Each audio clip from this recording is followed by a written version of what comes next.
અરે સકલી હમણાં વિડિયા કેમ નહોતી મૂકતી? મારી દીકરી મૂકી રાખતો કાયમી એક મૂકી રાખતી હોય તો એટલો ટાઈમ કઢાય ને.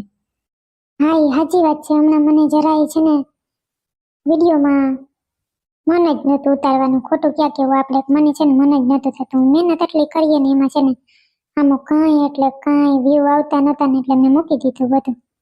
હવે વળી પાછું થોડાક દી માઇન્ડ ફ્રેશ કરી અને બનશે તો રોજના રોજ મોકલીશ. બરાબર? મારા વ્યુઅર કોઈ દુઃખ ન લગાડતા હો. મારે થોડાક દિવસનો ટાઈમ જોતો તો મને બીજું ઘણું કામ હોય એ પણ મારે કરવાનું હોય એટલે હું વિડીયા મોકલતી નથી. સોરી. અને મમ્મી તમે કહો કે રોજે રોજ મોકાય એ સાચી વાત છે, પણ વ્યૂ આવે ને તો મને રોજે રોજ મોકવા મોકલે. બરાબર? હવે વ્યૂ આવે ને અને હું મારો ટાઈમ એટલો કાઢી અને વિડીયો બનાવું કરું અને પછી વ્યૂ ના આવે, કોઈને ગમતા ના હોય તો પછી ના મૂકું ને એમ. અમુકને ગમે બિચારાઓને, પણ એ કહે છે બધા કે રોજ મૂકો ને પણ બીજા કોઈને ગમતા જ ના હોય તો જોતા ના હોય તો પછી આપણે શું મૂકવાની જરૂર એમ. મારે કંઈક મગજમાં મારે ટેન્શન ઘણી જાતના હોય ને એવું હોય એટલે નહોતી મૂકતી. કેટલી મગજમારી હોય, ઘરની હોય, આ બીજી આડાઅવળી કેટલી હોય કામકાજની. એ ગમે એમ હોય તો દીકરી કાયમનો એક બનાવી લેવાય. જે જોતા હોય તો વાઈટ જોતા હોય ને બિચારા, કે ના જોતા હોય એને તો એમ થાય ને કે વિડીયો આવે એને તો ગમતો હોય છે ને. વ્યૂ નો ના જોવે, વ્યૂ તો આજ છે ને કાલ વધી જાય. વળી આજ ઓછા કાલ વધીએ, પરમદી વધીએ, કોક દીક તો વાયરલ થાય. બરાબર? આ બીજા બિચારા વાઈટ જોતા હોય એને તો દેવો જ પડે ને, જેવો આવડે એવો. પણ એક વિડીયો બનાવી જ નખાય એમ, હું તો એમ કહું. અને આ એક મારી દીકરી કામ કરી લીધું તે મંગાભાઈને એમ પોરહાવીને મેકઅપ જા ભાઈ તો ભાભીને તેડી બહુ સારું કામ કર્યું દીકરી. તે હપીને નામી રહે નાચતા જો રામનવમી છે ને ભાઈ ભાભી બે હળી મળીને ભેગા ખાય. આજ તો અસલ મારા રામને સીધા ઘરે આવ્યા. હવે હું નામી થી હાસવી મારી વહુ ને મારી ભૂલ મને સમજાઈ ગઈ છે. એ તો હું ના કરત કોણ કીએ મમ્મી, બીજા આપણા કુટુંબના કોઈ સમજાવે એમ છે કે ના? તો તેડીએ બધે મીઠો ખાર આવે છે કે ભલે પડી વાંધે, બધાને મજા આવે છે. મારે જ મારા ભાઈને સમજાવવો જોઈએ. આ તો હું ચકુલિયાના પપ્પાને કહેવાની હતી તમે સમજાવવા જાજો, પણ એને પછી હા ઓલે મારા જેઠ ને એ પાસે ને કોઈ કામથી બે બારા ગયા હતા, કંઈક જમીનના ઓલા શું કે દસ્તાવેજ જ્ઞાન તેમ કરાવવું હતું. વડીને હવે એને ભાગ જોઈએ છે કે અમારે પાડે મકાનમાં રહી છે ને અમારે કે પૈસા ખોટે છે તો કે અમને અમારે ભાગ આપો. કે તો આ ચકુલિયાના પપ્પા કે ખાલી સહી શીખવાની તો કે કરાવ લઈ નોખા. તમારા સાસુની ના પાડે છે કે હજી નથી કરવા કે નોખા તમને. બધું સાસુ સસરા અમારા ભેગા, નણંદ અમાર ઘરે આવે, ફૈજી આવે તો અમાર ઘરે આવે. એને શું હોય? આ 10 દીથી આવે ને પૈડા ઠેલા નાખીને જવાનું નામ નથી લેતા મમ્મી. અરે માં 10 દીથી આવે ને પડી ને એ ભૂઠી નહીં પડતી હોય અહીંયા. કંઈક વિચાર કરાઈને જોતા ટીના બહુ આવા માણસ હોય. એક વિચાર કરો, આ તમારે તો એક ને એક આ અમાર મંગલો છે, તમારે કઈ ઉપાધિ દેરાણી જેઠાણીની આપણે બેન હાવ ને નોકજોક થાય. હવે આપણે બે સહન કરી લેવું હામી. બીજું હું આ જોઉં સકલીને કવડી માથાકૂટ મારી દીકરી કવડા પારમાં પડી. એ મંગુડી હાલતા આવે ને બેઠી હોય વાંધે, અને એ ફઈ ગયું બબે આવે અને કડો હહરો જેઠાણી હાહુ હોહરા કેટલું પરોજણ થઈરું તોય મારી દીકરી ને બધું એનું કરતી હોય. કઈક સકલી બધે હામે કહી દેવા બધે ખબર પડે. સાચી વાત છે ચકીબેન, સાસુને તો બરાબર, પણ જેઠાણીને પછી એવું ન કરવું જોઈએ કે ના આમ બેઠો રહે એને કઈ કામ ન કરે. નહીં કરવું તો પડે ને. અહીં આવે તો એને કઈ શરમ ન આવે કામ ન કરે ને બેઠા હોય તો આપણે તેને શરમ લાગે.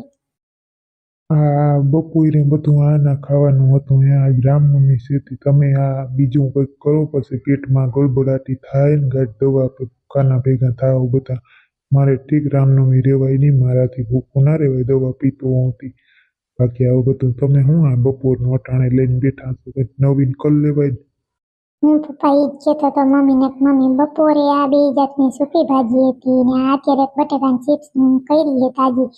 બાકી આ કેળા માંડવી ને આ બે બધું એનું એ જ છે. પછી પેટમાં ગળગળાટી ન થાય. એ છે ને આપણે છે ને રેવું હોય ને તો પછી એમાં ખાવામાં ધ્યાન ન દેવાય જાજુ. થોડુંક ખાઈ લેવાનું હોય. માણસ રહેતા ક્યારે હોય પેટને પૂરો મળે એટલે ઉપવાસ એટલે કરવાનો હોય. બાકી કાંઈ ભગવાન આપણે નથી કહેતા તમે જો તમે પાછું ખાવું જ કરો છો મંગેશ. હાલે તો મમ્મી બિચારા બપોરે એકલા હતા એટલે અત્યારે હું આવી ગઈ એટલે તમને થોડીક ચિપ્સ કરતી હતી ગરમા ગરમ. બાકી બધું હલવી લ્યો આજનો દી. અને મમ્મી હવે જો ટીના ને મમ્મી ને પપ્પા બે વિદેશમાં ગયા છે એને કંઈક કામકાજ બિઝનેસના કામથી કહેતા હતા ઘણો ટાઈમ ત્યાં રહેવું પડશે કે શિફ્ટ થઈ જવું પડશે તો એને ભાઈને બધું કે નોકરું ના તેને એનું કે ભાવે નહીં કે એકલું એટલું લાગે એટલે થોડોક ટાઈમ કે અમારે ટીના ભેગો ભલે કે ત્યાં રહેવા દેજો કે તમે કે કંઈ વાંધો નહીં ને વેવાણને પૂછજો કે એમ કહેતા હતા મમ્મીની મેં જ કહી દીધું મેં કીધું ના ના એમાં શું વાંધો ઘર સમજો તમે તારે અમારે ત્યાં ક્યાં બીજી જાજી પરવજાણ છે તે વાંધો હોય બરાબર ને હાથી કોઈ વાંધો નહીં ભલે રહીએ બીજું હું અહીંયા મંગલા ભેગો આડાવરો કાંઈ જાય થોડા જાજુ શીખીએ કરીએ બીજું હું વાંધો શું હોય ટીના ભાઈ છે તેમાં સેવા ચાકરી કરે એમાં કઈ હોય નહીં કામ કરીએ બધું થોડુંક ટાઈમ મમ્મીને એટલે જ મહિના નહીં તો માનતા નહોતા કહેતા હતી કે તમારે તકલીફ તારે કે આવું હોય તો કેમ તાર મમ્મી પપ્પાને એની કે તકલીફ થાય કે તો કે અમારી દીકરી કોઈ દી કે આમ ફૂલની પાંખડી કે તોડવા નથી કે નકરો તોડીને દેતા ફૂલડા હોય મારી દીકરી કોઈ દી કે કામ નથી કર્યું અને હવે કે આવું આવું માથે પડે છે તો કે અમને દુઃખ થાય છે પણ આ તો કે હવે વિદેશ જવું છે ને દીકરી વાંધે બેઠી હોય સારું ન લાગે કે એકલી દીકરી એટલે કે બેનભાઈ બે કે ન્યા આવે ભલે તો તેડી જાવ બીજું કઈ વાંધો નહીં થોડા જાજો આમ કે તેમ કે કંઈ વાંધો નહીં ટીના બટા ભલે તમારો ભાઈ અહીંયા રહ્યો કાંઈ તકલીફ નથી તમ તારે અને હવે તમે નોકરીને દોડજો ને ઘરનું કામ કરો ને રહ્યો નોકરીમાં કંઈ જવાની બહુ જરૂર નથી આપણે નોકરીમાં બસ ખબર છે ને કેવા હેરાન થયા હતા હા નોકરીનું તો મૂકી દેવું ટીના બહુ ઘરનું કામ કરો બધું એ હળી મળી દિયો મજાના નોકરીમાં પછી નકામાં બાધણા થાય બરાબર ને બસ મંગલાને રોગે રોગ મજા ના આવે ટીના આમ જોતી હતી નોમ જોતી હતી તકલીફો થયા રાખે એના કરતાં તમે ઘરનું કામ કરો બધું અમે જો કાલ હવે છોકરા સાપરા થાય પછી અમે તો આવે પછી ઘઈટા માણસ ગયા પછી કેટલું કમે કરીએ બરાબર ને એટલે પછી તમારે જ બધું કરવું પડે તમારા છોકરાઓને મૂકીને પછી તમે નોકરીએ ભૈયા જાઓ તો પછી અમારે પછી કંઈક ત્યાં પી આવે ને પોરો નામી ખાવા જોડે ને પછી અમારે હું વડા કરવા અને વડા કરી લીધા ચકલીને મંગલાને થતા વળી પાછા તમારા છોકરા હોય પછી અમારું જીવન ઈમાનીમાં વહી જાય બરાબર ને મારો જો એક પગ દુખે કંઈ વાહે અડિયું છોકરા વાહે કટાય નહીં એટલે હવે તમે નોકરીનું રહેવા દેજો ખોટા હાસા વાત કરવા નહીં ખોટી શોપિંગ કરવા જાવી દલીલ કરવી નહીં નામી હપીને રહેજો હા પણ મેં ક્યાં કાંઈ કીધું નથી હું તો કાંઈ કહેતી જ નથી તો વાંધો નહીં તમે કાંઈ ના કહેતા હો તો કંઈ વાંધો નહીં પછી કાલ હવે વળી પાછા હના ના કરજો મંગલાને કે આમ કર્યું નોમ કર્યું એમ મમ્મી હવે કંઈ નથી બોલતી તો પછી હું તમારે ત્યાં એને યાદ દેવાની જરૂર છે એ ક્યાં કોઈ બિચારી કહે છે એની સબક શીખી લીધો છે નોકરી કરવા ગઈ હતી ત્યાંથી કમાતી હતી તો તમને દેતી હતી પૈસા આવીને ક્યાં બીજે ક્યાંય નાખતી હતી તમને શું તકલીફ છે મમ્મી મને આજની દીકરીઓ કેટલી આગળ આગળ જાય છે મમ્મી હરખ થાવો જોઈએ તો હું ભણી નહોતી ન કરતા હું તો નોકરી કરો તો જા તો હવે તમારે હવે ભણલ બહુ જઈ છે તમારે કરવા નથી નોકરી તમારે પૈસાની ધાર નથી વાંધો નથી મારે જ્યાં ભણલ હતો જો કામ આવત મારે હવે હાવ ડુબરીના દેડા છે ને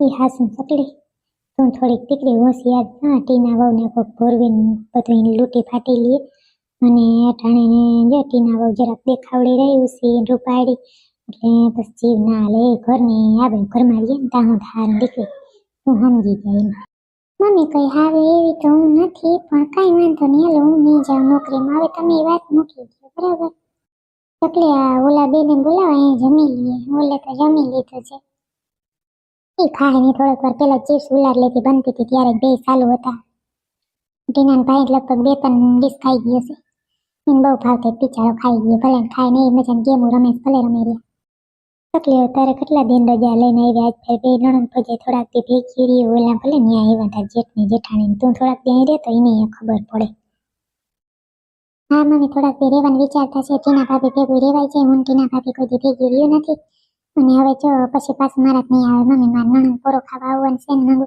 તો પછી એનું મારે કરવું જોઈએ મારે ફરજ આવે ને એટલે પછી હાથી તો રોકાય જ હજી હમણાં 10 દી રોકાઈ જાવ મજાના કાંઈ ઉપાધિ નહીં ઓલા હાફેડા ભલે વેકેશન કરીને પછી જાય ત્યાં પછી જવાય તારાથી તે હાવું નહીં ખબર પડે પડી કેવી છે